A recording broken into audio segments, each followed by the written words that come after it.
Welcome back to the Spurs Talk Show. This is episode 2 of Tottenham Takes, the show that takes its turn across a couple of different channels. How's everybody doing? I hope you're all happy and healthy, doing the things you love with the people that you love doing them with. You know the rules by now. As you come in, smash the like button for the show. Hit the subscribe on the channel if you haven't already. There's going to be there's 5 people here today. We've got one person, George, has come in late, but we've got 2 other channels that need to be subbed to as well. We've got Dave, the Irish Hotspur, and we've got Henry Wright. As soon as Deji gets a channel, we're going to be plugging that for him too, and the same goes for George. But guys, you can find the links for Dave's the Irish Hotspur and Henry Wright in the description below. I'm putting it into the chat throughout the show. Let's get straight into it. So much to talk about. We are top of the league, ladies and gentlemen, but we have to figure out whether or not we deserve it. Whether or not it's are we just like on cloud 9, riding the crest of a wave? Is it something we can look forward to seeing throughout the rest of the season? Before we get into any of that, let me just check in and see how these guys are doing. I'll start with you, Dave. How are you, my man? Yeah, look, first of all, greetings to all my winners on the panel and in the chat watching out there. You know, top of the league. It's a great time to be alive. Sean, like I've always said, when the top football's good, I'm good, my man. Nothing to complain about. How are you, Deji? Yeah, Sean, mate, you know my mood. You know, my mood swings just like Tottenham Hotspur, mate. If we're top of the league, I'm in a great mood. If we're bottom of the league, I'm in a crappy mood. So at the moment, nothing can bring me down right now. And just to say, I do have a channel, so I'm going to have to send that to you. But yeah, I'm going to be shameless. I'm not going to lie. I'm going to apologise in advance for all the Spurs fans that don't like shameless Spurs fans. But I am shameless, and I will be shameless tonight. Deji, I'm so sorry, man. I didn't realize you had a channel, my man. I've sent it across to me. I'll be putting out. I'm not subscribed either, which is an absolute shameless or shameful. I'm not sure which one it is, but it's shame. There's some shame involved in it somewhere. Can only apologize, my man. Send me the link in the WhatsApp group, and I'll be plugging it. Henry, how are you, buddy? I'm good, man. I'm good. I played Sunday League earlier, and I'm absolutely 15 minutes on that pitch, man. I was ruined. I couldn't that was me done. But listen, we're top of the league. You know, I said after we beat Liverpool that people need to start looking at us in a different, mindset, mentality. I watched that game today, Arsenal versus Man City. I thought both teams were poor, and it took a deflected goal to win it. Listen, the next 5 games, mate, all I see is 15 points. We're going to talk about that in just a second. Before we do, let's round off the welcome-ins. George, with the Do-Rag Diaries, how are you, my man? Yeah, man, I'm good. Sorry for coming late, just wrapping up with Saeed on another stream. But yeah, man, just on top of the world, just like you guys. Couldn't be any better. Top of the league for at least the next 2 weeks, but I predict it's going to be at least the next 4. But yeah, it's looking. Let me start with you, George. Let me start with you. Let's go through the game just for a second, because obviously we just finished watching the City Arsenal game. I agree with Henry Wright. I don't think there was any. I think both teams were playing not to lose. And obviously, it took a lucky deflection. VAR controversy could have been there again if it wasn't for the fact that the what could have been the victim of it won the game anyway. So that will get brushed under the rug. But forget about them for a minute. Let's talk about Tottenham. Luton Town yesterday. I was at the game. I'll be honest. It's so difficult to actually absorb what's going on when you're stuck in the corner of a shitty stadium like that one is. It's the right cars in it, like the area. It's horrible, mate. It was a good experience, but I couldn't. I walked out of that game going, I don't know whether we deserved it or not. So I'm going to let you guys kind of lead me on this one. George, I'll start with you, mate. Walk me through the game, buddy. What was your take on it? So look, I feel like start of the game, we started very well. Played the typical Tottenham ways we have at the start of the season. We're just opening them up, playing through the lines. Feel like Basuma started well. Madison just doing what he does, and I feel like we created a few very good chances in the first 20 minutes. I think we all saw Richarlison should have buried. He could have had a hat trick, but at least 2 of them were clear-cut chances. The first one, I don't have a clue what went on. Honestly, he was in the net, but I don't know how the ball wasn't in the net. Like, it made no sense to me. And then the second one, when you're listening to it on the commentators and everyone was kept trying to make it out, it seemed like the keeper made an amazing save. No, it was just a terrible finish. It was simply just a terrible finish. He could have went near post, he could have went far post, could have put it through his legs. I feel like any striker or any player with composure in front of goal would have scored that. And if that was Sonny, we would have been 1-0 up. And Richarlison just continues to disappoint. Like, as much as I feel like as Tottenham fans, we try to support him because he shows a lot of effort and he shows a lot of passion for our club. And I do love that. You want all of your players to show that, but he just lacks that quality. And at the end of the day, we need quality on the pitch, and I can't support having players start for passion. He needs to start if he's good enough. And at this moment in time, he's not. I cannot wait for Brennan Johnson to come back, honestly, just to have that level up. And yeah, we are missing it. Onwards from that, I do feel like we closed out the first half. It was a bit shaky. I feel like we let Luton grow into the game a bit. We probably gave them a bit too much space at times. And then they had that disallowed goal, which was definitely a foul. I mean, it was a clear push. It was nothing really more said on that. But Bissouma, I don't know, man. Like, from a player that's as senior as him, he's been in the Premier League for many years, and especially with our young squad, he's looked at as one of our more senior players. That is poor. It is poor. He's setting a poor example. And to go off in the 40, like, if it was early in the half, I probably would have been cool with it. But, like, not even cool with it, but I would have brushed it a bit more. But it's added time. You know you're in added time. And you're trying to dive, knowing that you're on a yellow card. No, like, it's just silly. Like, none of it made sense. It wasn't even in the penalty box. So it wasn't even for a penalty. It was for a free kick.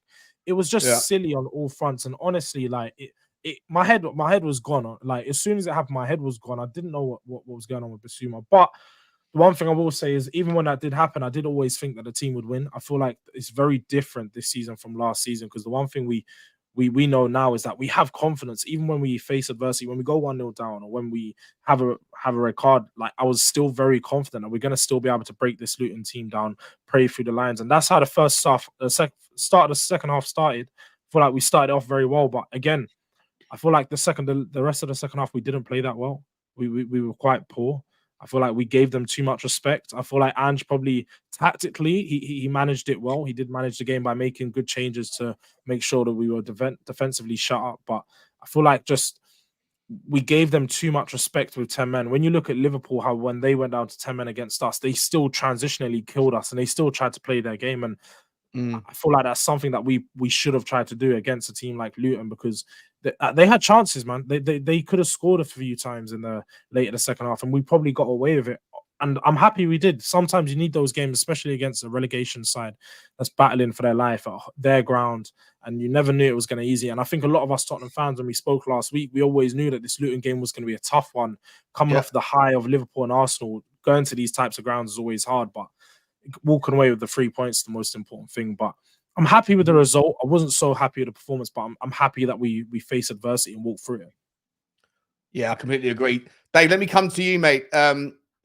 Sort of walking with George's point there about the fact that we weren't spinning the ball around, the fact that even though we, in the second half, we obviously managed to get a goal, we could have maybe taken it a little bit of a different energy. Do you think that it was the fact that it was Bissouma that was the guy who went off, and that having to bring on Højbjerg, we know that he's capable of certain things, but pace and movement and mobility isn't one of them? Was that part of the reason why it wasn't that, why we couldn't go into that sort of second or third gear in the second half? What was your take on the whole ordeal? I'll be honest, I disagree. I think the second half, we're absolutely fantastic. I think, we went there to see out the win after we got the goal, and we got the job done. Look, in years gone by, we would have lost that, right? When Lucas Moura got sent off against Everton, we ended up losing that game. Session got sent off in the Europa Conference League, we ended up dropping points in that game as well. We actually got out of this game unscathed. Look, when you go down to 10 men, the game's obviously going to change. You're losing your most influential or your most important midfielder in that team, Bissouma. He's the guy that keeps hold of the ball, dictates the pace. He's the one that slows it down, quickens it up. When you bring on Højbjerg, you've got a complete different player on the ball, but also out of possession. At one stage in the second half, there was a ball that broke loose down the right-hand side. And Højbjerg's first reaction, where I think he could have got to it, he just retreated and let the Luton player get onto the ball and run at him. That's a different sort of player to with Bissouma. Bissouma would have went in there with confidence and would have, gone to win that ball. So I think Kulusevski was absolutely brilliant in the second half, holding the ball and getting us down, getting us further up the pitch. I thought we dug in deep. In years gone by, we would have lost them games, or we would have dropped points in them games. We didn't. We held out, we kept the clean sheet, and we got out of there with a win. Every single player to a man done everything they could. You know, I thought we held on to the ball a lot better than what I expected as well. So it does show that there's a change in mentality. For me, I'm absolutely happy that we got out of there with that win. Yeah, it's interesting. Deji, I'll come to you, mate. Listen, I was on a show earlier, and the lady host, Jodie, she asked me to submit my player ratings. And I'll be honest, I came home from the game yesterday not really knowing, as I said at the start, how we like. I wanted to figure out if my take on it was different for people that had seen it. And I probably watched 5 or 6 different shows, and everyone had different takes. And some people said Kulusevski was terrible. Other people said he was amazing. People said that, you know, that, I don't know, Sonny was great, or Pape Sarr had a spectrum of, like, people saying he was a 5, people saying he was an 8. Some people said Porro and Udogie were off it. Other people said that. And I think that this was one of those games where you could land on any particular opinion if you wanted to justify it. There's enough evidence to say, well, this is why I think he was great, or this is why I think he was terrible. So I'll let you pick whoever players you want to go through, Deji. But like, there's 3 or 4 players in that squad where there's a very like mixed opinion on how they did. And obviously, George says one thing, Dave says a different one. Well, where do you lay on the whole game on the game naturally there, Dej? Yeah, no, I agree with Dave and George. You know, George is my brother as well. But for me, you know, we got to understand that Postecoglou's only been in charge 3 months. Deji, sorry, mate. Can you have a little rattle with your Deji? What's that? Sorry, mate. Can you have a little rattle with your audio? You sound like you're underwater, mate. You sound like you're like in a swimming pool. Say something now. Sorry. How is that now? Is that better now? Is that better no, now? Mate. No, it's terrible. Do you want to log out and come back in again? I'll come back in. Give me a sec. Good man. Henry, I'll come to you, mate, for the same question, buddy. Like, were there certain players that you want, like that? Like I say, some people thought they were 8s, some people thought they were 5s. Kulusevski split opinion. I mean, what was your take on some of these players, mate? Like, everyone's got their own opinion, haven't they? Like, in terms of player ratings, I agree with both what Dave said and what George said. There are certain parts of that game I thought our game management was great, but there were some performances that I thought weren't all that. In terms of the way, like, every Spurs fan, when Basuma got sent off, thought, don't be Spurs a year. Don't go and lose that second half. Yeah. Don't go and do that. And I said on my watch long, I was like, here it comes. Like, beating Liverpool and United, then bring us back down to earth, losing to Luton. The one thing I will say is, Sarr, without Basuma there, he had to do, like, I want to talk on 2 players, Sarr and Kulusevski, because they're the ones that are dividing opinion a lot. Basuma's that experienced head in the midfield, and Sarr's 20, 21-year-old who's barely, I think he played for Mets on loan, and then obviously we've picked him up. He covered so much ground that second half. He done the work rate of 2 people. And Kulusevski, that if you look at the shape, we played a 4-2-1. So we had 2 in the midfield, which was Højbjerg and Sarr, and a back 4, right? Maddison and Kulu was up there on his own. The amount of throw-ins he won us, holding the ball up, work rate. I don't really get what people like. Everyone's gonna say, oh, but you beat Luton. To win away from home with 10 men, get a clean sheet, I'd bite anyone's hand off for that. Like, I don't understand. I feel like some people are like, I'm one of these people that are negative and all that. I feel like people are just trying to put players down for the sake of it. Like, what are you expecting Kulusevski to do when he's holding the ball up with 2 players on his back? Like, are you expecting him to Maradona twirl his way out of it, take on 8 players and put it in the back of the net? That's not what second half, Kulusevski. This is one of those things about Kulusevski. People have made their mind up about him. They either think he's a one-trick pony, or they see that he does more than just the cutting. Everybody knows what's frustrating about him with the ball is he cuts in off the left-hand side too often, has variety. But that last 20 minutes, when everybody else is off the pitch, every other creative outlet's gone, he's the last man standing, and he can chew up those seconds when the ball gets launched down to him, and he can hold off 2 or 3 players. If you're not baking that in to your analysis of him as a valuable asset, then to me, you don't really understand what his role is in the squad. We don't have a player like him that can do that, right? But was how many other weeks they've got there? I was just going to say quickly, it was him that took the short corner that led to the goal. It was him that put that ball in the box for Kulusevski or for Richarlison in the first half from 2 yards out. And then in the second half, it's a complete different game. And I think people have to sort of factor that in and take that into account. You know, you're asking him to do a different thing. You're not asking him to create. You're asking him to hold the ball up, to take the pressure off your midfield and your back line and get you up the pitch. You know, win throw-ins, win corners and stuff like that. Try and win free kicks. Try and count the clock down. Waste a bit of time. That was his whole sole purpose in the second half. It's a different side to his game. It's a different... Go on, mate, go on. Yeah, no, I was just gonna say I think it's reflected in how much Ange uses him. Like out of all of our attackers that so far this season, he's the one that gets the most minutes. He gets left on because he soaks up the most pressure in those 1v1 battles where usually late on in the games, teams are forced to double up on him and make it two or three man on him because he's gonna whip in a ball, he's gonna whip in those dangerous crosses, or he's gonna take them on. He's the best in those 1v1 situations, and we definitely need another player like him. Yeah, sorry, Henry, you were going to say something, and then we're going to test Edgy out again. Name another winger in our team that could hold the ball up like that. Because there isn't one. No. Yeah, something that you could look at Perisic, right? He has a specific skill set that nobody else does in our team, right? Decky has a specific skill set that nobody else has, and Andrew said that he likes to play the same system but have a variety of personnel that can make it look and feel differently. He's an option, and Decky's fantastic for what he offers, right? Like he's got a couple of goals this season. One of them was a match winner in the 100th minute. He gets the short corner yesterday, and he's worked his absolute,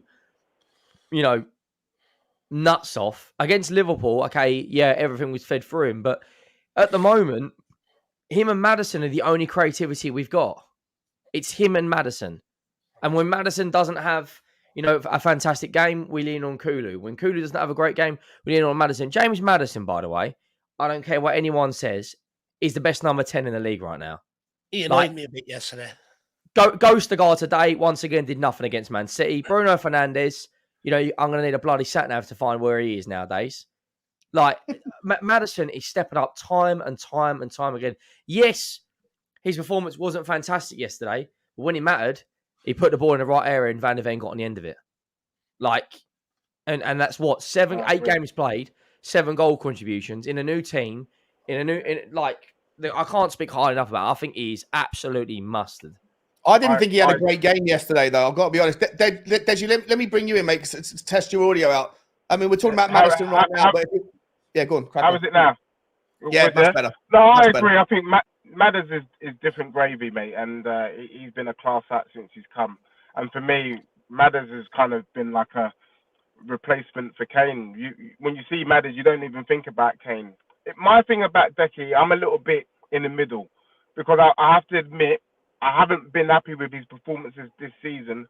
But at the same time, if you need someone to do the ugly side of the job, hold up the ball, work hard. He is working hard. He is getting in the way. He is a nuisance. I just wish that Decky could just be the feeder. When he first arrived, maybe if he could feed the ball, feed the attack. Because if Decky gets even halfway to how he was when he first arrived, him and Madders will just terrorize this league. For me, you asked me a question just before I logged off and logged back in. Let's just put some respect on Van de Ven. He is the best. The Arsenal fans shake their bum violently for Saliba, but bloody hell, mate, Van de Ven he is Vertonghen 2.0. Clap for whoever found him. What a player. I think like Van Dijk, when he went to Liverpool, I would say Van Dijk and Alisson in that season was when the shift happened. I think the shift for Spurs has literally been Van de Ven and Vicario. Look, I'm going to put my hand up. I was calling Vicario at the beginning of the season vicarious liability, but I'm going to have to apologise to him profusely because he has been a superstar. And those two players are the part of the reason why we are more resilient now. Now, I take the result. I don't give a damn how ugly it was yesterday. We knew it was going to be tough. Even with 11 men, we were going to struggle. We struggle against a low block. I was surprised to see us open up Luton the way we opened up Luton. But let's be honest, Luton wanted to start the game free-flowing as well. They didn't start off in their normal formation as well, and that probably caught them off guard. The main thing is this Spurs team is a lot more resilient, and a lot of people downgrade us. A lot of people don't respect us. But listen to Postecoglou. He's saying let's just see what happens. And I'm seeing something in that squad. I'm happy. Richarlison, I think it will come good over time. I don't know what's going on for him at the moment. Obviously, the stuff off the field is having an impact. But if you remember the Richarlison of Everton and Watford, he is half decent. Richarlison of Everton or Watford scores those opportunities yesterday. So I don't think he let's does. just keep our fingers crossed. I don't think he reckon? does. Like, I've been a Richarlison supporter, and I honestly thought that he was decent. Like I said, I did think he was half decent for Watford, and I saw what he brought to them. But for a team like us, where we create a lot of chances, he's not a top quality finisher, and he's not someone that's going to finish a high percentage of them. Like, he's not that type of player, and I don't think he ever has it in him. He seems too excited when he gets into the box and gets a chance. Like, it's his first ever chance. He just seems too jumpy, and a lot of his shots are pot shots and snapshots. Like, as soon as it comes in, he's shooting straight away. There's no composure. There's no technicality to his game, and I just don't see him being able to score at a higher level for us. The most I can see him scoring is 7 or 8 Premier League goals, and But he does that's it for probably Brazil, though. his Tottenham career. Yeah, but for Brazil, But he's he got bangs Neymar and for Vinny Brazil. Jr. around him. Like, we've got, like, if we get an injury to Madison, we've got, like, other than Kudu, we don't have any creativity. One thing I will say about Richarlison is, like, in certain, like, I like the way Postecoglou has slowly eased him back into, like, this winger role. And he is someone you want to have in the dressing room, because when he gets back on that pitch, he'll wind players up. But the one thing I will say is, he gets in so many good positions. He just lacks the finish. He's in the right place 90% of the time, but the finish is never there. Like that, he made a good run to the far post. That's what he's paid the money for, mate. Yeah, I know. Can we not coach If you that? look at players, we've had players throughout the years that, you know, don't get in them positions, but then we'll turn a goal out of nothing. What we need is him to start putting the ball in the back He's of not the net. right. He's not right for this system, mate. He is not No, right for this. I agree. If it was I a think the my first way, opportunity we got other more pressing areas of the pitch to improve on. Yeah, but the I first agree. chance we get from him, he needs to go, in my opinion. I'd bite your hand off right now for 30 million. Bite your hand off. If 30 million big comes in I think January, that's a bit harsh. We've got a I massive just think- problem brewing in the forward line. Like, there's a lot of talk about Kulu on the right hand side. There's a lot of talk around the left hand side, but a lot of the reason why, you know, Kulu maybe doesn't have a couple of other extra assists on his stats this season is because of misses like Richarlison, right? You know, some of the stuff he's put on the plate for him. Also, you know, when you don't have Kane as a target man in the box, and then floated crosses that you see Kulu do cutting in on his left. You're not targeting Harry Kane. You're targeting Son, who's a lot smaller than him. So there's a lot of different things at play on why someone like Kulu doesn't have more assists to his name right now.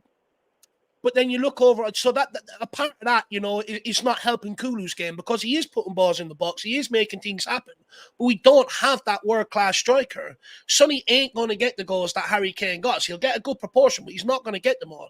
He needs help in that department. Richarlison, unfortunately, his confidence is shot. I hear Deji saying, can you not coach on the finishing? Of course, every single striker trains on their finishing, and all the good strikers stay back with a bag of balls and practice their finishing after training. But the problem with Richarlison is his confidence is gone. Every time the ball comes near him, he's already thinking about, oh, if I take a first touch, you know, everyone's going to be on my back, or, you know, my game, this, that, and the other.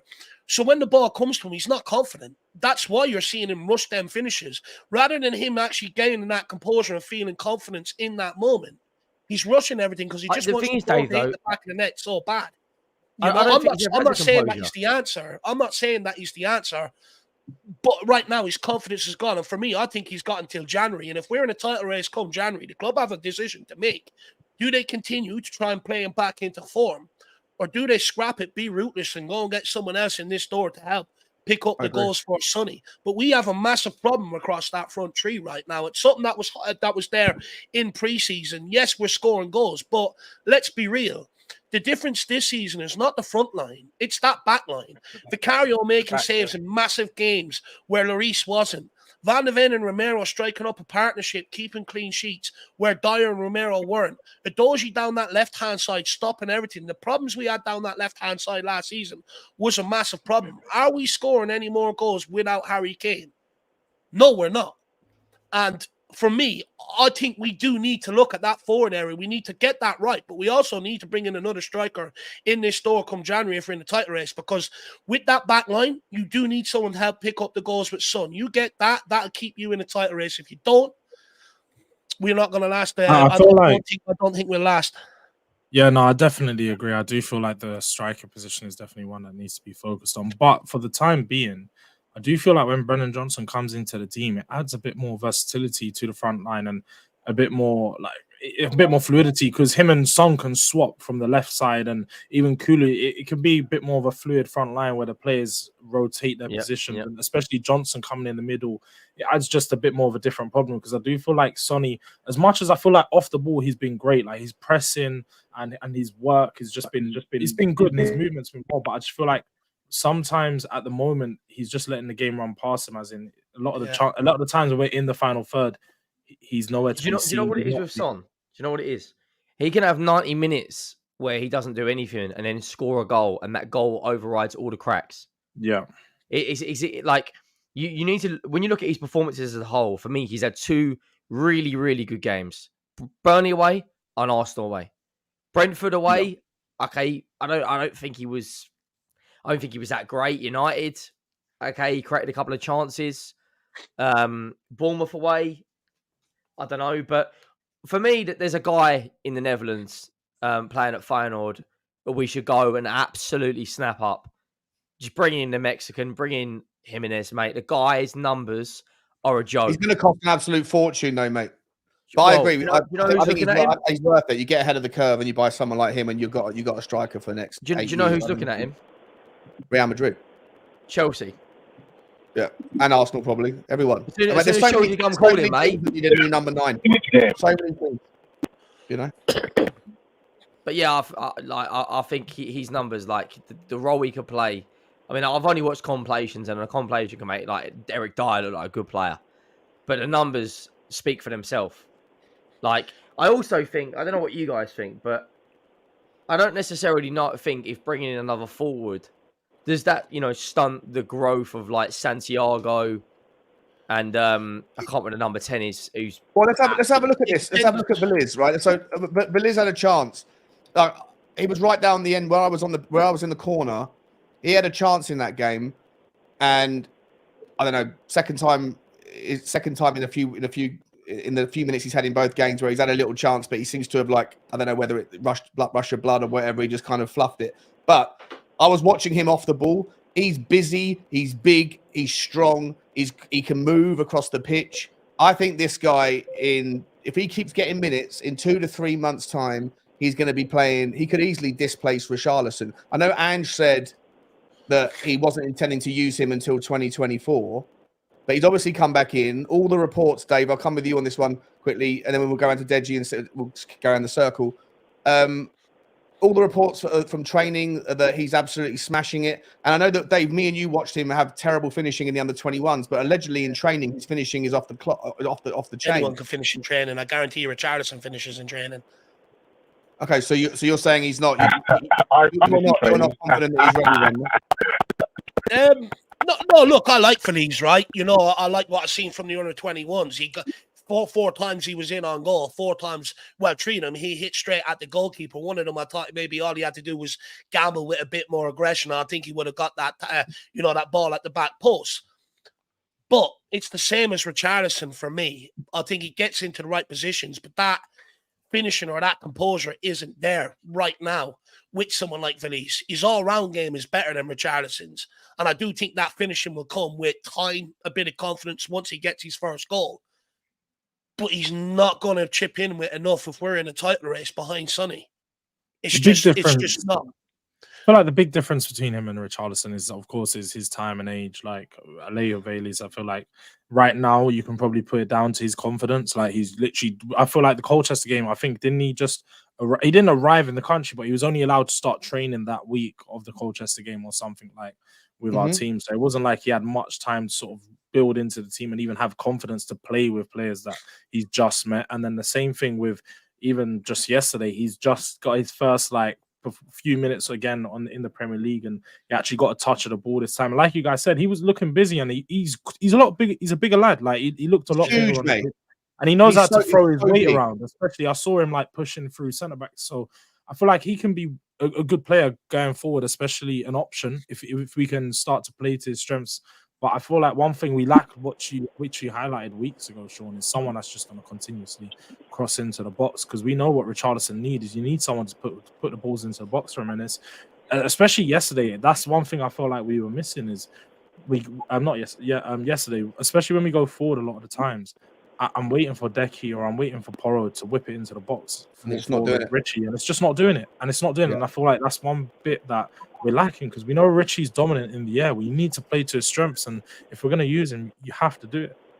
George, let me just, on that train of thought, I do want to get Deji's take on Valise in a second, but let me just quickly, whilst you're talking about the crossing thing, Perisic obviously is our guy that can do that, but he's out now for 4 months, and the rumours are that there's already a deal agreed for him to move back to Hijack split anyway. So on that basis, when you look across the options, the fully fit options on our forward line, there isn't really someone that can put the ball on a sixpence in the air.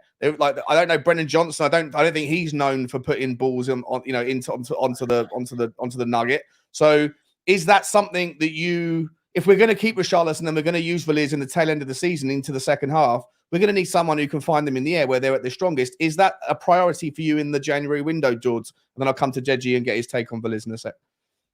Definitely. I feel like we need another forward. If it's not a striker, we need someone who can play on the wings.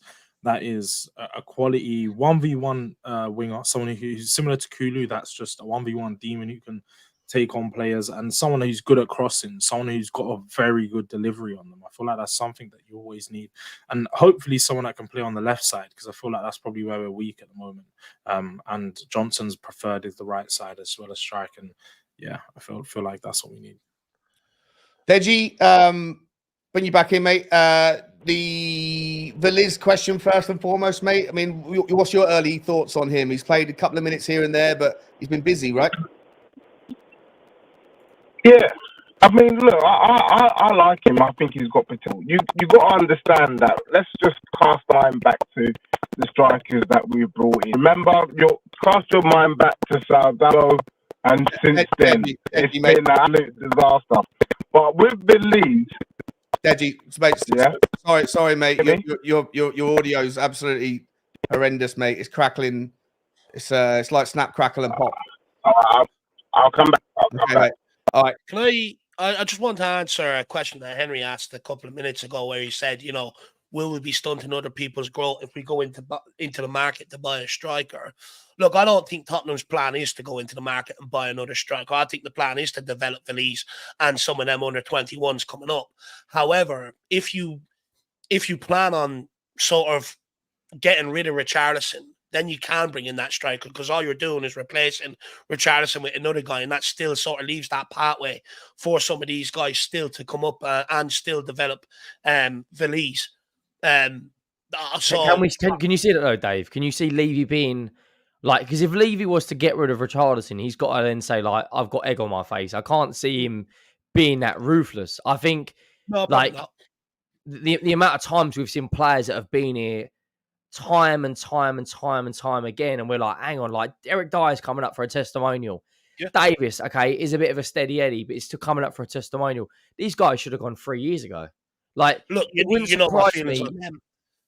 Yeah, I agree, mate. It wouldn't surprise me if we get into, a couple of summers' time, Richarlison's still here, and we're still trying to, when Eric Lamela used to be, you've sent a little gym pic of where he's like flexing and texting, he all looks diced and, ready to go. And like, let's be honest, mate, you scored 17 goals in 8 years. Like, so what?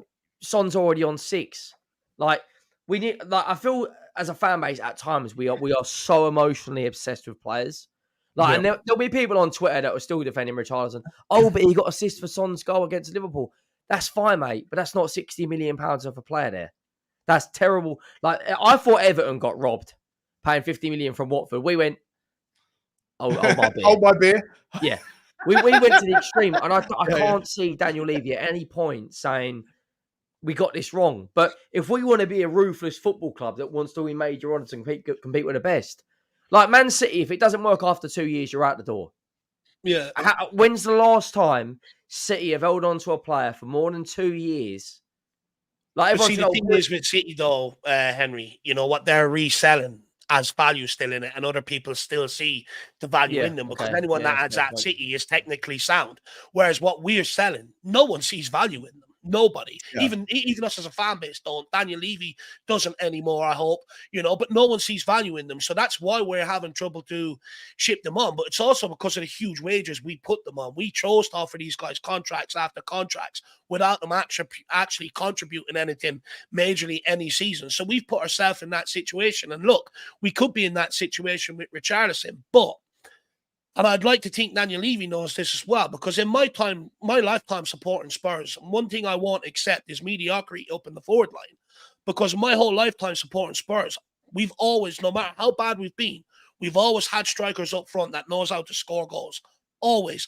Bar the odd few of, like, you know, the Banks or the Saldados or Janssens, but you had multiple strikers at Tottenham all the time in my lifetime that always knew how to score goals. So I won't settle for an average striker. Richarlison has come in. I thought he would have done a good job as backup to Harry Kane, but he's failed. And now where we are, so that we don't slip down to where we've just come out of, we can't afford to keep hold of these players any longer than 2 years if they're not making it. They have to go. I agree. And one thing at Tottenham, what we need is a striker that knows how to score goals. And we do need someone to help Son. And I won't accept anything less, because my whole lifetime, I grew up in an era where we had 4 strikers that could score goals, you know, most of the time. And I will not accept anything less. And then after that, I've had Harry Kane. So one thing we know at Tottenham is strikers. And it's clearly not working with Richarlison.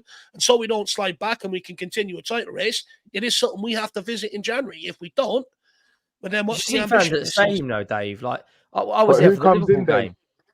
Go on, Deji, go on. No, I was just going to ask who comes in, because at the moment, who would be available? Who would come to Spurs? And don't say Ivan Toney. Well, Deji, before we put it back to Dave, I'll let Dave answer. Because I do want to hear your opinion, because obviously the 2 times we've come to you out of the 3, your mic's been terrible, but it seems like it's absolutely spot on right now. And people in the comments are saying it's a shame your mic's not working because you're talking facts. So let me hear your facts about Veliz and the other guys we got. We got Jamie Donnelly, who's another option, who's a 10, could come in. I know Irish Hotspur, Dave, he absolutely loves him. He's in love with he's got connections to the bloke's old man, the kid's old man. So he's a big fan of Donnelly. But Deji, talk to me about what would you do, mate? Is Veliz the guy? Are you impressed with him so far? Yeah, look, you got to remember he's 19. He's come to the UK. He's new, you know, so all of that kind of off the ball stuff, it does take time to acclimatize. So that's the first thing.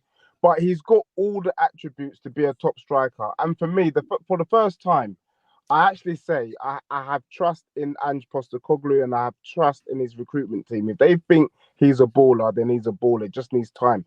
The thing is, in terms of distribution, we just need Son to go on the left and to be whipping balls. Son can do that. He can play that role. It's only because the front 3, when Richarlison being the number 9, for whatever reason, it didn't work. That's why we've had to move him into the middle, and he's been getting goals. But if Veliz can find his feet, which will take a little bit of time, maybe he could be the answer. I look at Veliz and I see attributes like that Ferguson kid at Brighton. There's nothing different between them. I think he's got the same attributes. We've got ours in Veliz. And, you know, the kind of noise coming out of Argentina is they rate that young boy highly. So I think he can do it, but just needs a little bit of time.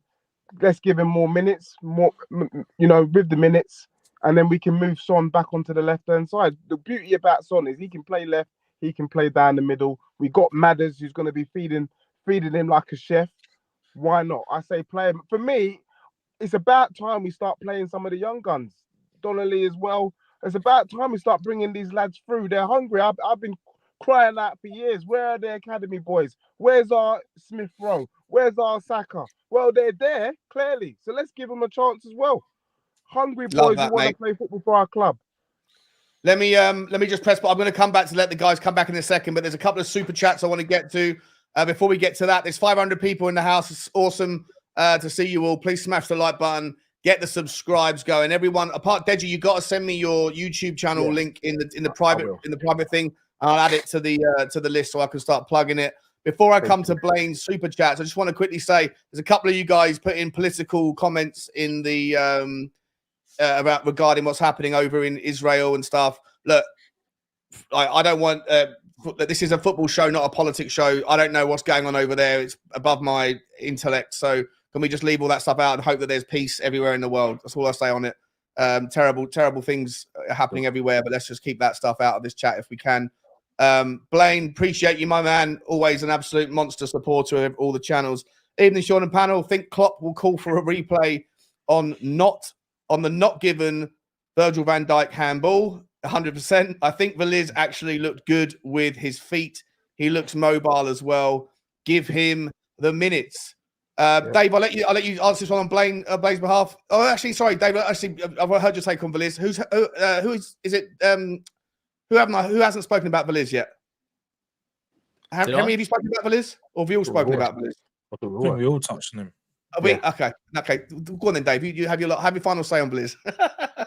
Yeah, look, I'm not opposed to giving sort of Veliz minutes at all, but I do think there's room if we're not going to use Richarlison to put him out and bring someone else in, because if we are in a title race come January, you have to pivot you just have to pivot to it. You have to go out and get someone to chip in with the goals with Sonny. With Veliz, it is going to take him time to adapt. He ain't going to come in and pitch in with the goals we need. I'd even argue right now, put Sonny back on the left while we've got injuries and put Richarlison through the middle. I think you'll get a bit more creativity out of the team down both flanks. But look, I'm not opposed to giving Veliz minutes. I just have doubts about his finishing. Look, if a striker keeps getting in the right position, eventually something's going to fall from. But in that under-21s game, I mean, he's not going to have any more time in the Premier League than what he did with 3 of them chances. And every single one of them, he hit straight at the goalkeeper. In the Premier League, if it's 88 minutes and we need that goal to win and we're in a title race, do I pin my hopes or my hat on that guy to put it in the back of the net right now? No, I don't.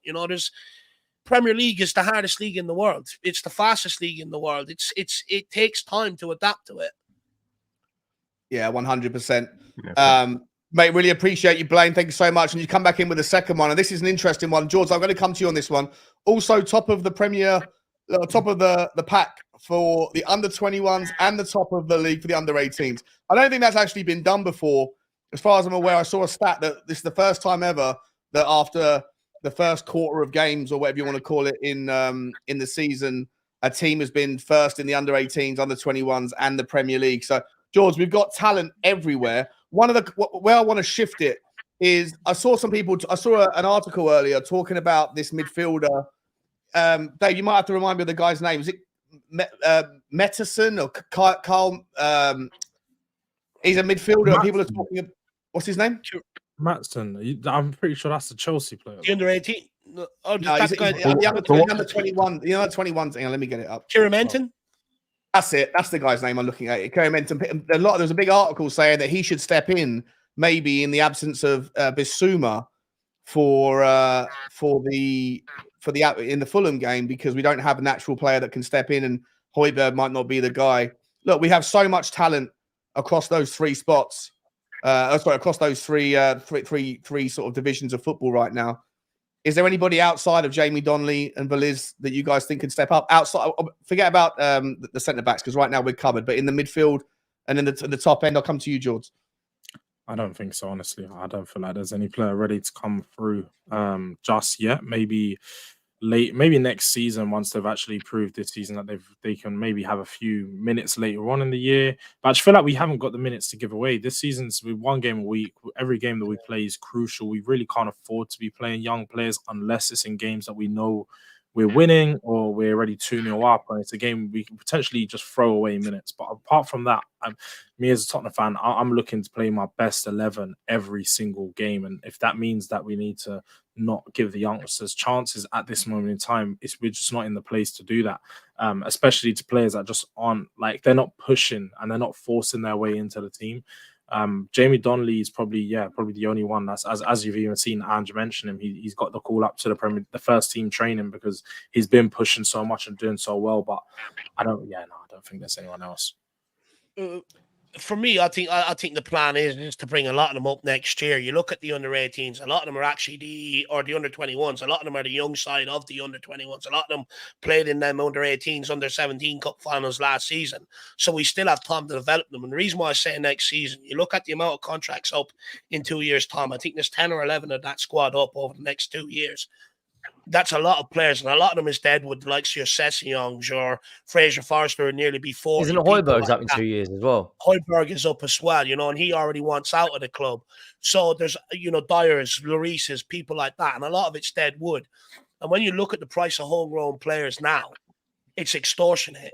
We know Tottenham, we will not be exploited by any other club other than Everton, like we did for Richarlison. But so I think when you look at a lot of them youngsters, Jamie Donnelly will be homegrown, Dorrington, Phillips and stuff like that. They'll all qualify to the registration of the league. Next year, we'll be back in Europe. We'll have the League Cup from the start of the season. Then we have the FA Cup. That's where the minutes will be. And that's where we'll have to fill out the squad. Yes, we'll go into the market in certain areas. I think you might see one more centre back in here. Potentially, if we get rid of Højbjerg, you'd probably see another midfielder coming in here and stuff like that. But after that, the rest of the squad will be filled out with them under-21s. People go on like Ange Postecoglou won't give these guys a chance. Go and read the book he put out in 2017. He spoke about the youngsters and he said, if there's a player with a lot of potential, I'll put them in and let them see if they'll sink or swim. Because if not, there's no point of wasting any more time, money, or resources on them. So if they're good enough, they'll get an opportunity. And for me, it'll be next year. This year is about getting our first 11, stabilize. Well, it was about stabilizing Tottenham. Now we're in a title race. But we've got one game a year without the League Cup. We've got one game every week until the FA Cup comes around. So I agree with Jordan. The minutes just ain't there this season. But I do think when you look at the recruitment, everything has been a longer term vision with Tottenham with this youth-centric model, and it's taken time to get there. But with the under-21s, there's no rush to bring them up this season just because of how they're performing. Next season, when there's minutes for them, is when they'll get their minutes, I believe. I hope so. I hope so as well. The only thing I would say is that, let's all remember that our big game player is due to be back in the next couple of weeks. Bentancur will be coming back, people. He's due to be back next month. So it might not be as bad as we think, couple games without him and then he's back and then that'll be interesting. I hope he's back for the Chelsea game. I hope he's back. It'd be amazing if he's back with Chelsea. It'd be absolutely insane. Yeah. I feel like that's probably the one game where we're going to need his dynamic because as much as Chelsea have been poor, like a lot of the season, they've started to build up the last couple of weeks and they've actually started to. They're getting better now, aren't they? Yeah, they are starting to build into it. I do expect us to smash them regardless, but they haven't. They're not going to be as easy to roll over as they have been. So I feel like we do need our best team to go out. What would you guys do though? Would you if Bentancur is fully fit, would you make him work his way back into the team, or would you just say? Because I think it'd be harsh, incredibly harsh on Tyron Bissouma to just say, "All right, Bentancur starting this game." Like if don't fix it. Earn his way back in. Surely he has to earn his way back in. I personally don't think he should. I think who's a player of his level who was one of the first names on the team sheet all last season and probably the best player. So who do you drop then, George? I think you drop Sarr. I just simply think that you have to drop Sarr. I think that he's been phenomenal. I think he's had a great start to the Premier League season and he's always going to get minutes. The minutes are always going to be there for him. But I just think Bentancur is just that much. He's just that much better. If I'm being honest, I think his passing's a bit more clean. I feel like he can move the ball and keep the ball ticking a bit better. And I feel like in games where we struggle to keep possession, with him, Maddison and Bissouma all very good at retaining possession, we'll probably keep the ball a lot better. Not that Sarr isn't good at that. I just think like Bentancur does it better. I feel like we will keep the ball better. I feel like our attacking play will be a bit more cleaner. I think maybe off the ball, we're probably going to miss his off the ball work. Sarr's a hard worker and gets stuck into a lot of challenges. But that's what Bentancur was known for last season. Bentancur was pretty much our main DM. Like Højbjerg, we all know that a lot of the time he just lets the game go past him. And he's one of the most dribble past midfielders in the Premier League last season. So Bentancur, for me, no doubt in my mind, has to go straight back into that team for Sarr. You'd go Bentancur, Bissouma, Maddison if he's fully fit. Yeah, 100%. And then having Bentancur playing the 8, I think you can't get a better midfield than that. It doesn't work like that under Ange, though. Ange, with everything, you've got to earn it. You've got to earn it. He will not just Bentancur's fit you straight back into the team. You have to earn it. And plus, there's no guarantees that Bentancur is going to come back and just reach them same levels straight away. The injuries he's had, it's going to take him a while to get back up to match speed. You may very well see him get his first few opportunities off the bench. And then if he plays well off the bench, then he might force his way into the first team. But he's not just going to come back and be put straight in the team. It does not work like that under Ange Postecoglou. The only thing I'd say about Bentancur is I'm really excited to seeing him back, but we don't know what version of him is coming back yet. That kind of knee injury, it's a massive injury, and the impact it might have on someone's confidence is an unknown. I'd also say that there's other players in the league, in our team, that have benefited massively from Pape Sarr's mobility.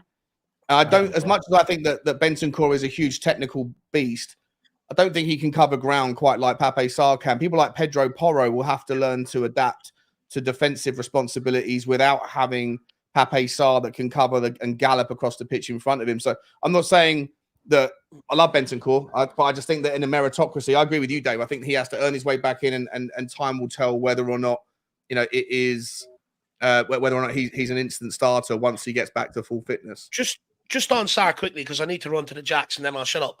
Not only is it what he actually offers us defensively in terms of the defensive side, which he's been hugely praised for. Outside of Maddison and Son, he's got the most shots for Tottenham as well going forward. So he actually offers a lot more going forward. He's actually a lot more influential in games than what people actually sort of think he is. Yeah, 100%. And that's actually, it's a perfect segue, mate, before you go to the toilet. Henry, I want to come to you, mate, on this one, because I know you've been talking about it with me on the phone this week. Leslie Crawford here. Shout out, Leslie. 8 games played, 8 different goal scorers. We've been talking a lot today about, you know, what do we do with Richarlison? He's not pulling, he's not doing enough. He's not pulling his weight in the GAE stuff.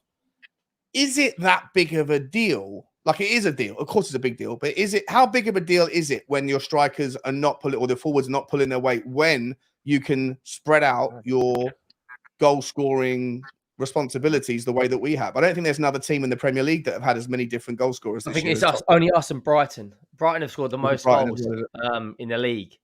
And Brighton didn't have a single player in the league last year score more than 14 goals. So it gives us a completely different dynamic, because we're not just relying on Harry Kane. Like last year, it was Harry Kane on 30, Son on 10, and then Bentancur was our third, or Bentancur and Højbjerg were our third and fourth highest goal scorers. Bentancur last played a game for us in November. Like, it gives us a completely different outlet. The only thing I will say is there's going to come a time where Richarlison's miss is going to cost us 3 points. Like, at the moment, him missing the 2 chances against Luton, okay, Van de Ven got the goal, but there will be a time where Maddison plays him through, whether that's, you know, Chelsea or whatever game it is, and he puts one wide, and you're thinking, if he just bagged that, like, I just don't ever see him out. I don't ever see Richarlison being a 15, 17 goal season player. He's never done it in his career. His highest ever season's 12, and 6 of those were penalties. He needs 8 or 9 chances to score a goal. I think our best front three, looking at the way we play, would be Kulu on the right and Son and Johnson, wherever you want to play them. I think Johnson adds a completely different. He's got blistering pace. If you're coming up against the two, you're coming up against Richarlison and Johnson. Richarlison's a bit of a, you know, shit house, isn't he? You know he's going to wind you up. He's going to be in your ear. I like that. I like that, but that's not £60 million. You know, I love the fact that Deji's sitting there. He's not backing down. He's chiming in with. And I rate him for backing a player. I get that, but Brendan Johnson, like, I just when we played him against Arsenal, as soon as he come off, we didn't look as strong and fluid in our attack. Right, with Richarlison, I just don't see it. And I've had like nearly outright bust ups in the stands. People telling me, you know, someone actually said to me, by the way, and this is no word of a lie, if you can't see what Postecoglou's doing, you can F off down the Emirates. Right? But I look at Richarlison, I just think, like, what are you going to bring to the table that's going to elevate us? Like, look at Son, world-class finisher. His finishing ability is second to none. Yeah. Kulusevski's running off the ball, little 1-2 passes, taking on players. Yes, you could say he's a bit predictable because he cuts in a lot. Brennan Johnson, he's excellent at running round players because of his pace. Yeah, they've all got something different to offer. And then I look at Richarlison Richarlison. doesn't really offer that What much. are you bringing me, mate? Sometimes I just like. Well, By you the know way, what, Henry? Genuinely, I swear on my life, someone that told me that. Let me ask Deji, because he's the defender of Richarlison. But before I do, because he got Saba here in the chat. Big up to Saba. He's coming in with the super chat, and he's going for your boy. Saba says, "Good luck with the new show, gents. Appreciate you, Sab." By the way, guys, everyone that's watching this, hang around. As soon as this show finishes at 9 o'clock, you're going to get redirected straight across into Football Heritage TV's Sunday night extravaganza as well. That's how we're going to do it every week. We're going to one of us is going to take the 7:30 slot and then redirect into the 9 o'clock slot over there. So shout out to, really appreciate the donation. Saba says, Dave is right. We've always had quality strikers and we have to get more now. No room for sentiment. Deji, this is what he's saying about your boy. Richarlison is a Brazilian Andy Booth.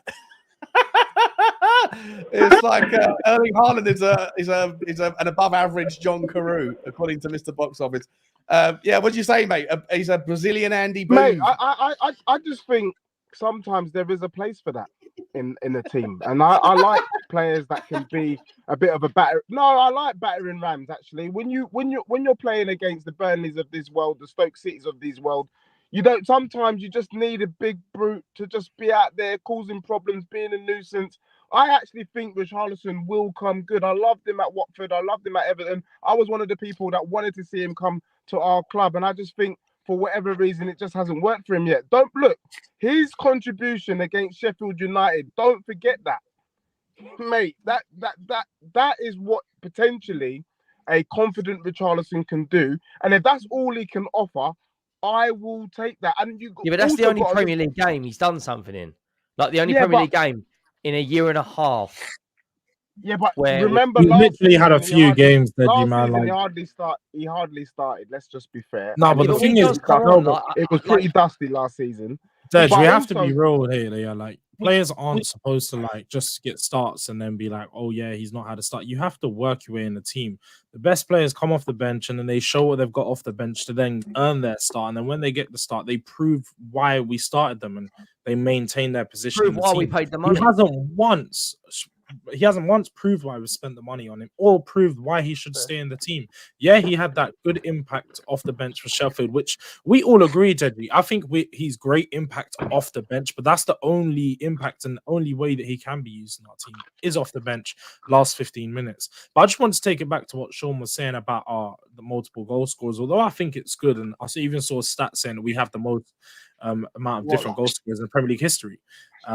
I just don't think that it's sustainable throughout the whole season to rely on your whole team to score goals. You at the end of the day, in games like yesterday, you need a clinical finisher. You need a striker that can pop up with a goal and find a way to score, or with a half chance, bury it. And right now, we just haven't got that player. And in certain games, we're probably going to not have any luck. And then just, as you see against Luton, it might end up a 0-0 or it might end up losing.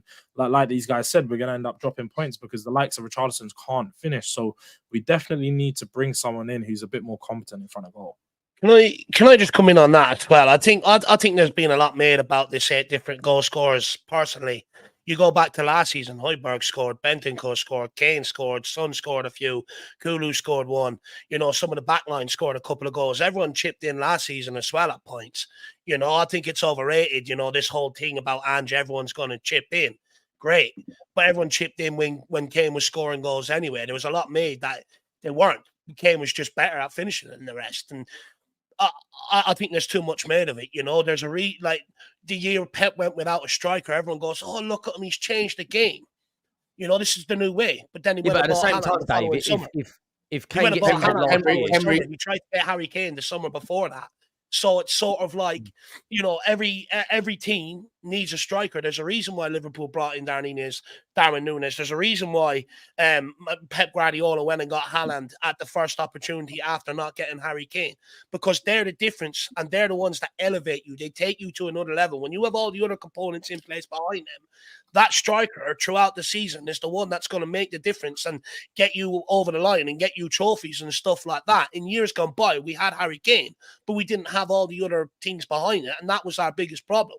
Now we've got that. There will be a point this season where we will come to rue not having someone like Harry Kane up front to bag them goals for us. Yeah, I think there's I agree with you on that point, but I also think that there is a lot of value in having the ability to spread some of the responsibility. Sean, everyone scored goals last season. Everyone makes out like they didn't because they didn't like Antonio Conte. Sorry, mate. Give me 2 seconds. Deji's got to go. Deji, mate, want to say massive thank you. I know you got to pick up your kid from gymnastics, mate. Where can everybody find you, buddy? No, thank you. Yeah. Look, sorry for all the sound technical issues, but yeah, you can find me on Instagram, Deji Spurs, YouTube, Deji Spurs. Well, look, I hope to see you all next week. And sorry, I got to go early. Thanks, everyone. Cheers, Dej. Love you, man. Take care, buddy. The only thing I'll say on the goal scorers, right, is I would rather have 3 or 4 players getting 8 or 9 goals than having an out-and-out goal scorer in my team. Because if we did get an injury to Harry Kane last year, we are finished. We would have been finished. Right? Liverpool have got Salah, who will get 30, 35 goal contributions this season. Right? But then they've got Diaz, Darwin Núñez, Szoboszlai, Trent, Robbo, Jota. You know, Man City have got Haaland, but he hasn't had a fantastic start. So Foden's turned up in games. Alvarez has turned up in games. Last season, Arsenal had 3 goal scorers on 15 goals. Salah, Martinelli, and Saka. And then you've got Granit Xhaka will get 6 or 8, and Nketiah will get 6 to 8. Jesus got 10. That's a more sustainable method to winning matches rather than having one scorer who will get 30. I think right now, what we're sitting here 8 games in, we've beaten 2 of the top 6.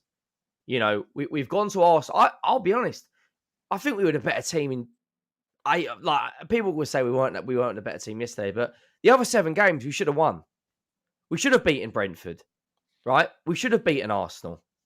Now, if I said to you 8 wins or 6 out of 8 wins without Harry Kane, in January when we had to wait 7 weeks for getting Van der Ven, you'd be like, "What are you smoking, mate? Like, what are you? Are you on some high Cali stuff, mate?" We're sitting here and we've got all these different goal scorers, and we're not relying on one person. For me, I think it's a blessing in disguise. I don't want to go into, December and we've only got one player who's got above 6 goals or 7 goals. The only thing is, though, Henry, don't you think that, like you mentioned, some of those other teams, like even back when you look at the Poch team, we had Eriksen getting 10 goals, you had Son getting 10 goals, you had Kane getting Ali, 25 goals, and you had Ali getting 10. Like at the moment, we probably don't have 3 players or 4 that I can say confidently are going to get 10 plus Premier League goals, and that's probably where the problem is that Kulu could potentially get 10 Premier League goals, but am I confident of it? Probably not. I think he'd probably. I think there's only 2 in the team, George, that will get. That's the thing. I think it's probably Son. Maddison and Son, yeah, and that's all we can look at, and we have a lot of players that can chip in, but we probably need another 1 or 2 solid goal scorers that can, one off the bench and one in the starting lineup, that's going to add to that goal tally. Because I see Kulu being a main creator, just not being someone that's going to be a high goal scorer. Well, this is the thing. Like we're looking at a left winger, aren't we? Like in January, apparently we want to. Like, is there like for you? Jota's a player that can cross the ball. He's got so much value in him. People saying he's over the hill. The geezer's only 24 years old. I think that he's a player. I think I would rather go and get a number 9 than a left winger. Like worst comes to worst, we put Son back there. He's played his whole career at left wing. Like he's had 6 months of the middle. He's not that sort of winger. Like the sort of winger. There is a winger that we did. I think I heard that we're looking at called Armand Loriente. Yeah, he's amazing. It's Sassuolo. Amazing. Yeah, amazing. Like he's a French winger. Is he French? Yeah. He's absolutely insane. Love that guy. Yeah, but is Son? Is Son? Going to be as can? Like I know I'm not trying to be like a hypocrite on my point, but is Son going through the middle going to be as consistent? Like I think Son's best position is that left wing wide forward. I'd rather just go and get the problem is that everyone is after a number 9. Everyone. Because they're so Chelsea. rare. Yeah, I mean they're like blood diamonds. You know, we might like Jimenez is probably gonna have a 70, 80 million euro price tag. We're gonna be looking at him. I'd just go to Brentford. I'd give him Richarlison of 40 million quid. Right, and say, well, like Richarlison and 40 million quid for Ivan Toney. Hey, honestly, him in this team would be on it. Like, I generally think with Son, Maddison, you know, Kulu, Bissouma, we would be we'd be cooking with gas. Like, he's an absolute Rolls Royce, mate. Let's be honest about the situation, though. Son down the middle was never the plan until we sold Harry Kane. So Postecoglou has adapted and made do with it. But I can guarantee you now he'd want a striker and to move some back out onto the left, because then it just solves that problem. Like, I don't think Sonny can play the role of the winger that we want. I don't we think need. so either. There's different formations. It almost becomes the second striker, doesn't he? I think you need for me, you need the left and the right winger. If you're going to do the system that Ange did at Celtic, then it's for them to get down to the byline, and it's for the fullbacks to invert. Whereas we currently use Decky, who inverts by himself. And when Sonny was on the left, that's all he wants to do. It's also all that Manuel Solomon wants to do. For me, like, the simple solution would be to swap them. Yeah. Put Decky out on the left. If he doesn't trust his right foot, even though for what it's worth, every time I've seen Decky go to the byline, his right foot has been more than good enough at putting the ball in a dangerous area. But he just doesn't want to do it. So put him on the left and let him use his strong foot to the byline, and then let him work with Udogie. I think that would be a brilliant solution. See, you can't do that now because you don't have that presence in the box, Sean. You don't have that guy you can hit with them crosses. Good point. That's the problem. You know, Son ain't a guy in the air. Son's a guy you put in behind. You put Richarlison there, then, right? Yeah, you could move Richarlison in there, but then you'd probably actually be playing to his strengths. To be honest with you, if you'd done that, Sean, this is something. And then you could put Sonny on the right. I'm not even. I mean, I don't know if Sonny's always been just as good on the right as he has been on the left back in the day. Yeah. You know, I don't know. I feel like even with that, Sonny loves to cut in. It's just the way that he's played, the way that he prefers to play is just playing on the inside forward role. And like you said, if we do play him out on either of the wings, I think it just makes the inside of our pitch congested, especially playing with inverted fullbacks. You've just got 5 or 6 players in and around the edge of the box, which happens to us a lot of the time. And especially against Luton and Liverpool, we found ourselves getting to the edge of the box and then passing and having to go backwards because we just don't have the solutions and we're lacking that forward runner into the box who can just be a bit more aerial dominant. But I just think that Son right now, for me personally, I think is best going to be used down in the middle until we can bring in someone that's just a bit more better. So I want to ask you guys. Hang on one second. I'm sorry, something's going on my computer here. The question I want to just moving away from Tottenham's, not their problems, but Tottenham's kind of interesting dilemmas, I guess, going forward. We do have a couple of players returning in Brennan Johnson and Brian Hill, obviously, and Lo Celso. We do have options, but we can talk about that as the next game approaches. Where I want to spend the last, I don't know how much time you got, George. I know Henry and Dave have got until the finish. Let me know, George, if you can or can't. Stay 5 for the minutes. next 5 minutes, okay. So the question I kind of want to get to is, what are our credentials right now? I mean, if I'm sure everyone watched the Man City Arsenal game today. To me, there was no team in there that was particularly spectacular. I think Arsenal I think a draw was the fair result. But if anybody edged it, it was Arsenal. But at that, when you look at that game and you see two teams that were basically unimpressive, and you see all the other teams this weekend drop points, Liverpool drop points, or Brighton drop, however you want to think of it. Everybody else drew. Man United barely scraping past Brentford. It takes 2 goals from McTominay to get the job done. What is stopping Tottenham fans from sitting there and evaluating and saying, why can't we put ourselves in the conversation? The media. Dave, I'll start with you, mate. Go on. The media. Jamie Carragher hasn't said it yet. So, no one else wants to say we're in a title race. That's the problem with it. We held the board to title standards when we weren't doing well. Now we are doing well. We're looking for every reason why we ain't going to be in a title change or a title challenge. But you know, sometimes in life, you have to manifest things and you have to adapt accordingly. And sometimes it can be on the fan base to, you know, hold that standard. Like Ange Postecoglou said, you believe it's up to us on the pitch then to follow, and that's all we've got to do. We have to change this mentality at Tottenham Hotspur. Now, it could very well mean we get in a title race, and because of the inexperience and the nervousness of everyone, that transcends on the pitch to the players, and we end up coming out of it. But at some point, we have to adapt and believe that we can't do it. We've walked out this year. We've played four of our first six games away from home, which our away form was absolutely atrocious last year. We've played 3 of last year's big 6. We've come out unbeaten, and we're picking up results where we wouldn't have in years gone by.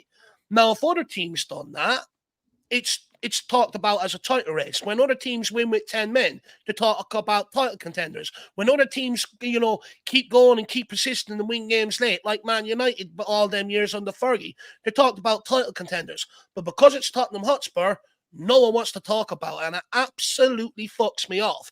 That game there today was built up as a title race game, but yet Tottenham were sitting above them and we didn't get a mention during the game till like 68, 70 minutes. It's an absolute joke. No one takes us seriously, and that's why I think this year is going to be the year where we're going to surprise a lot of people. We've got a good starting 11.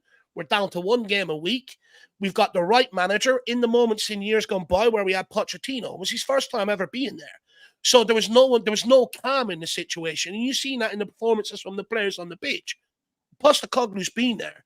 And in them moments, what you need is your leader to show calmness. And Postecoglou will bring that to this Tottenham team if we're in the fight come the end of the season. But there is no reason right now, as it stands, why we shouldn't be talked about entering a title race. Because everything that's been stacked up, the manager of the month hoodoo, not beating Liverpool at home, not beating United at home, everything that's been stacked up, we've got a tank and we've drove straight fucking through it and bulldozed it down. So there's no reason why right now why we're not in a tight race. If people are going to talk about Arsenal being in one, City being in one, well, guess what? We're top of the league unbeaten. So you've got to talk about us being in one. Now, am I going to sit here and say we're going to win the title? Not yet. But are we in a title race, which is different? We very well could be.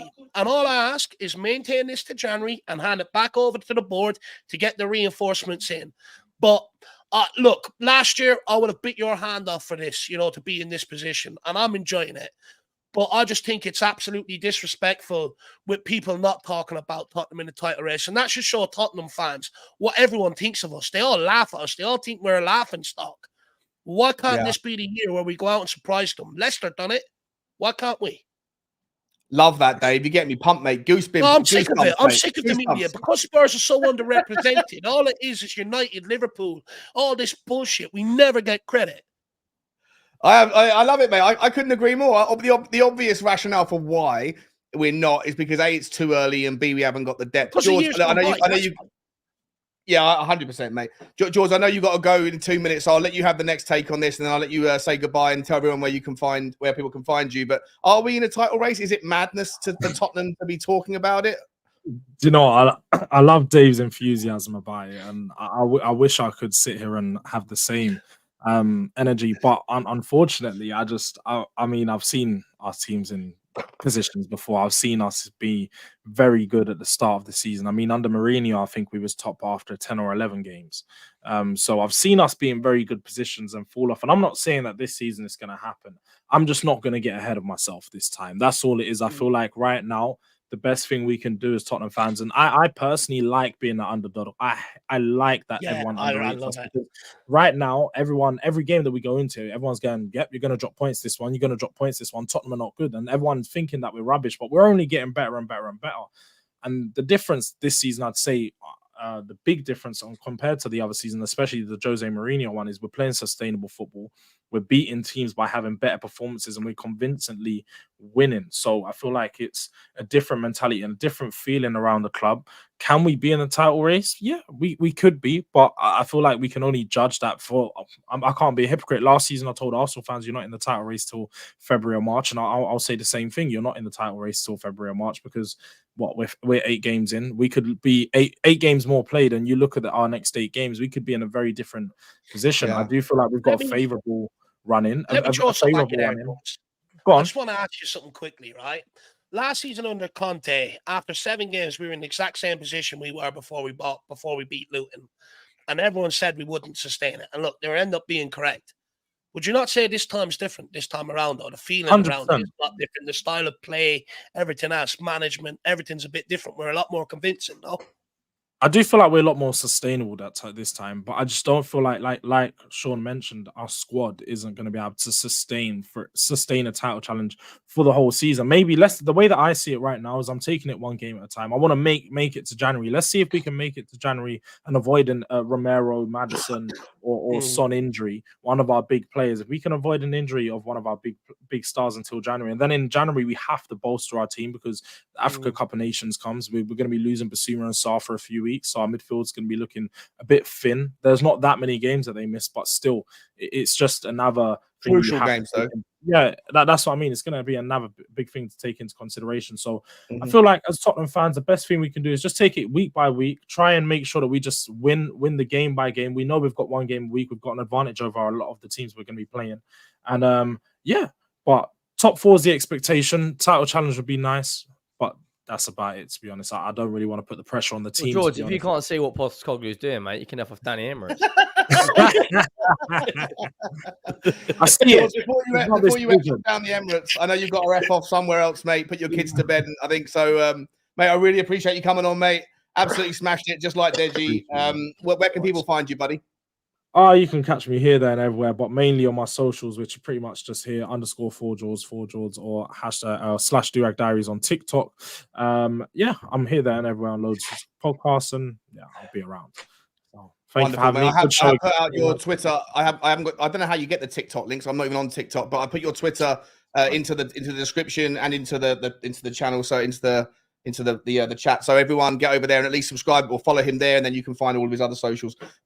George, mate, absolute legend, mate. I'll see you on Wednesday, hopefully, for the next edition of our show. I forgot what it's called, but we'll see you on Wednesday. See you there, man. Have a good one, boys. You too, mate. Take care. I want to say something on City quickly, Sean. Right?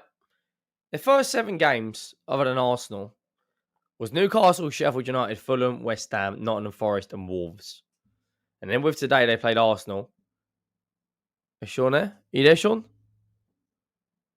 Okay, it looks like it's just me then. Well, the first 7 games, other than today, they played Newcastle, Sheffield United, Fulham, West Ham, Nottingham Forest, and Wolves. City's next 8 games. The next 7 games are Brighton, United, Bournemouth, Chelsea, Liverpool, Tottenham, and Villa. Could we, Dave, be seeing a City wobble here? Brighton, United, Chelsea, Liverpool, and Spurs all to play in their next 7. We have got Palace, Wolves, Fulham, Chelsea, and Villa in our next 5. Yeah.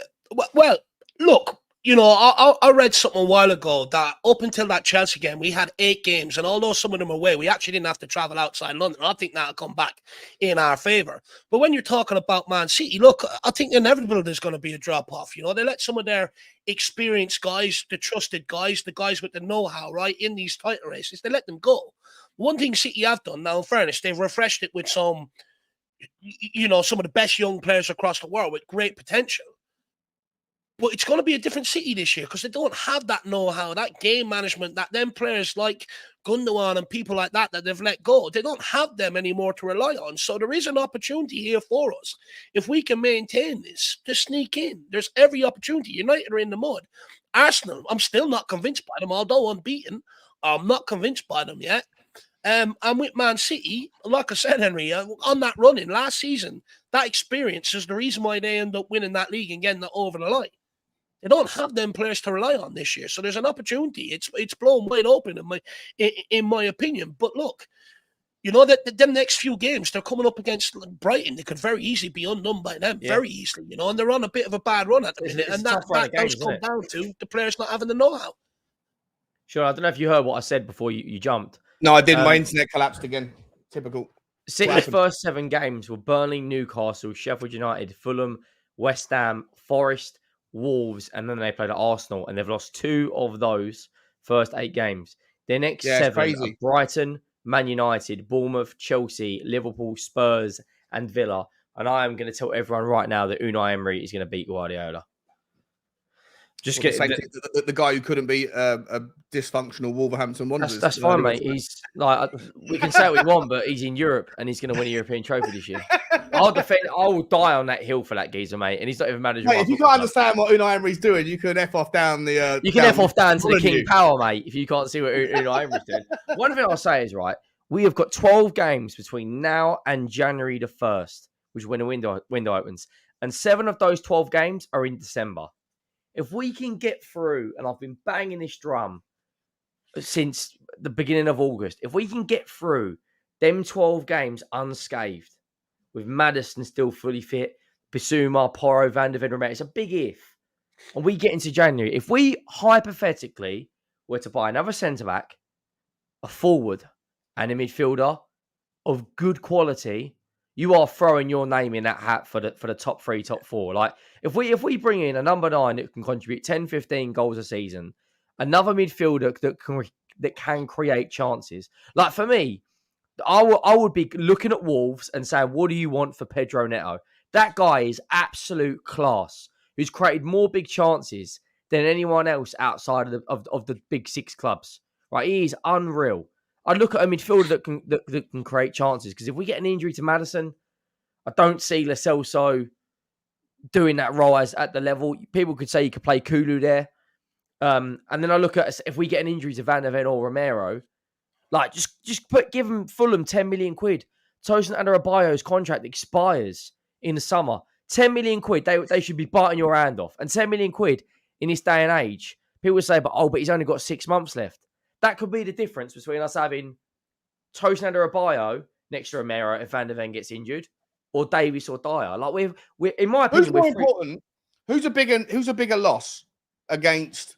Let's not talk about a big long-term thing, but if one of these two took a knock right now, who would be? Or in fact, I'll expand it across the back 4. In order of biggest hits to the team, who do you not want to lose the most? Is Van der Ven more precious than Romero? Is Udogie more precious than both of them? Who's the most important player in the back? Me and Dave's probably going to say Romero, and I'm probably going to say Van der Ven. For me, both. They complement each other so well. It's yin and yang. Romero's this ruthless destroyer who will snap everyone in half, and Van der Ven's this pacey, calm player. I just think I haven't seen Romero play like this in ever. If we put Dyer back next to Romero, right, I think you're going to see some of the old traits come back in. If you put Davies next to Van der Ven, I don't know. I don't know. What like Dave? What do you think? You're going to say Romero, aren't you? Yeah. Look, the only reason why I'm going to say Romero is because the leadership and the fact that he's constantly talking to people now. I'd argue last season, and maybe I get the criticism around Romero, right? I get it from last season. But he didn't have that voice when he's walking into a defence with Dyer that's been there a lot longer than him and other players. He didn't have that voice.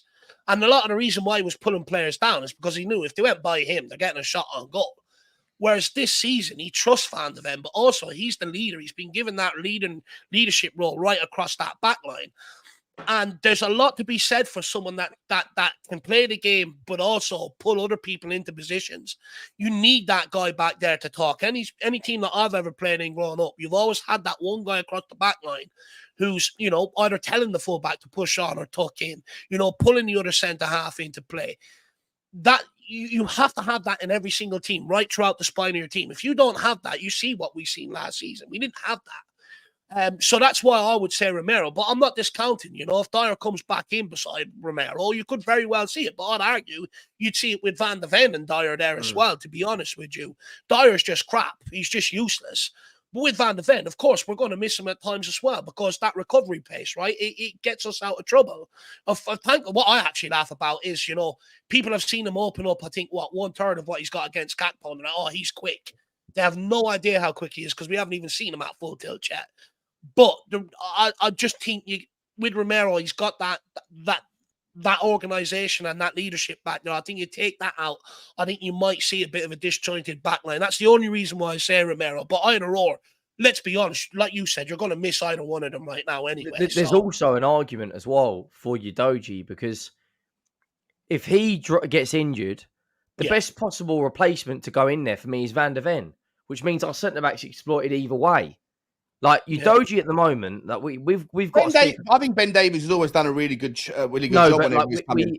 I don't feel Ben Davies. I think defensively he's okay, but he doesn't offer anything going forward. He's like Mane's hairline. At the back, he's all right, but the rest of it doesn't exist, mate. There's nothing there, mate. I think me and 24Z will. Me and 24Z will waxing lyrical about this guy a couple of months back because he sent me a compilation. I was like, okay, let's see what he's like. 20 years of age, and he's Udogie. He's taking like a duck to water. I would say at the moment, and people are going to say you're tapped for what you're saying is. For me at the moment, on form, he's been the best left back this season.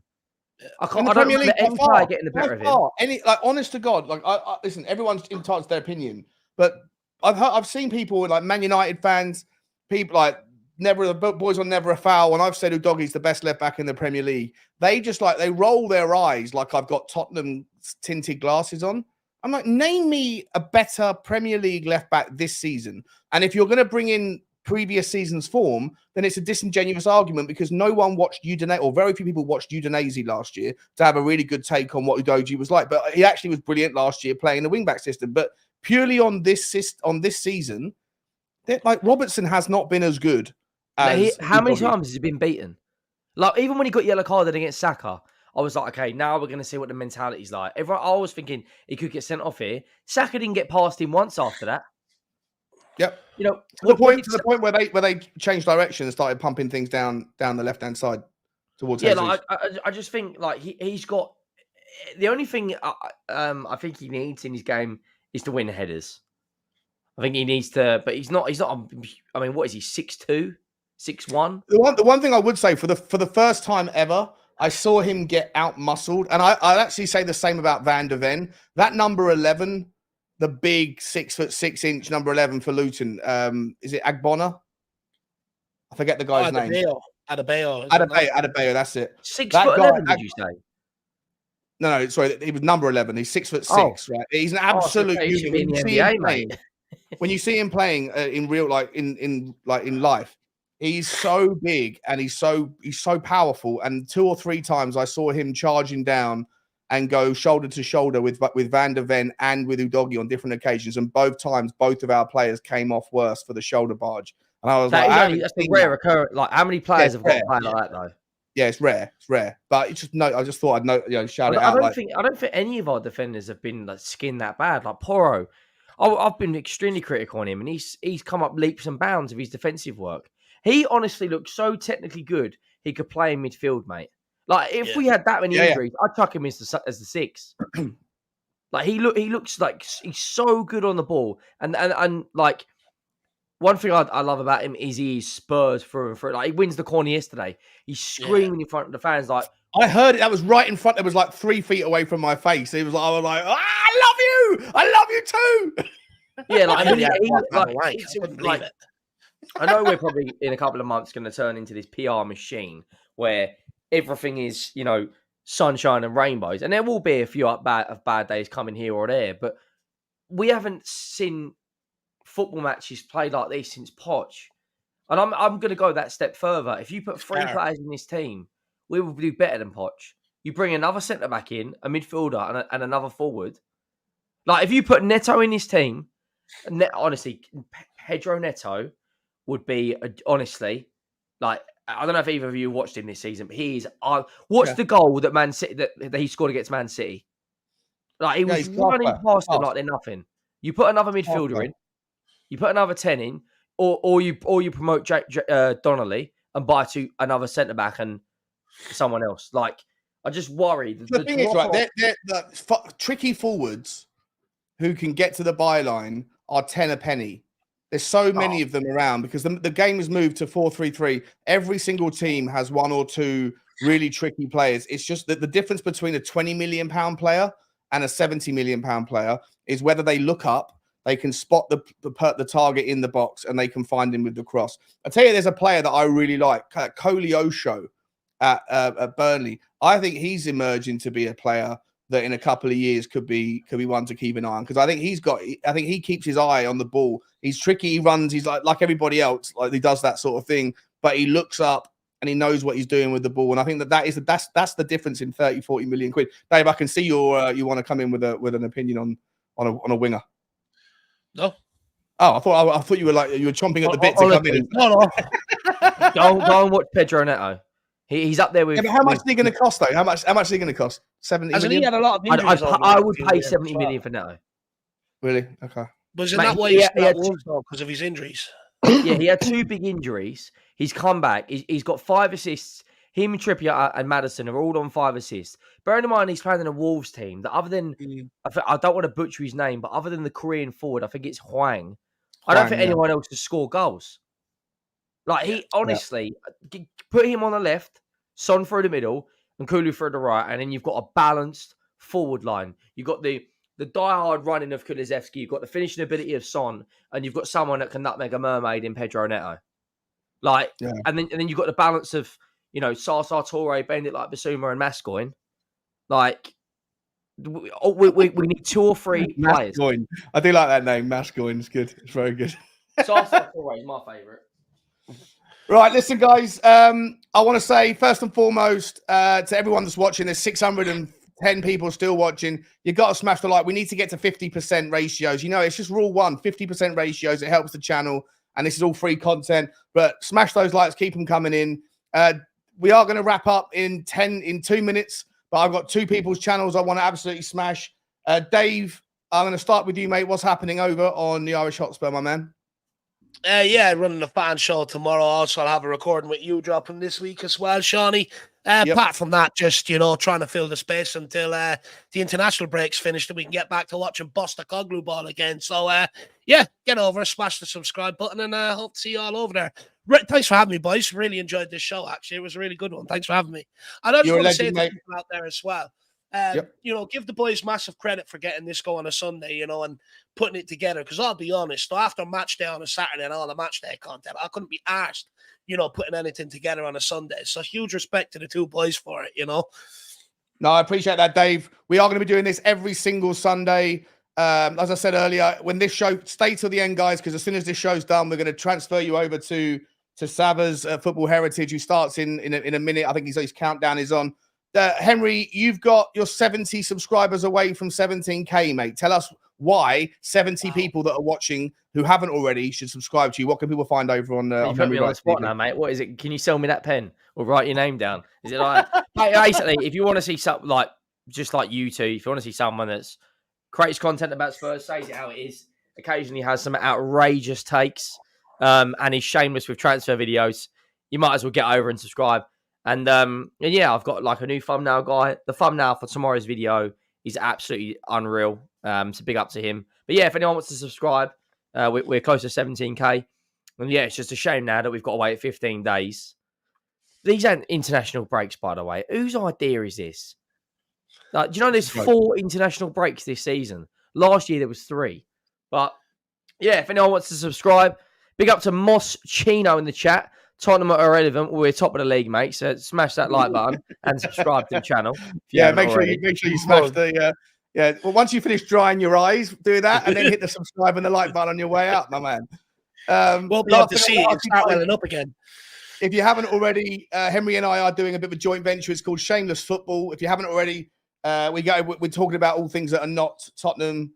So Premier League predictions, whatever, Champions League, Europa League. We'll be doing watch-alongs, panel shows, all that stuff. It's the outside of Tottenham stuff. Tottenham might still come up, but it's not specifically about Tottenham like the Spurs Talk Show is.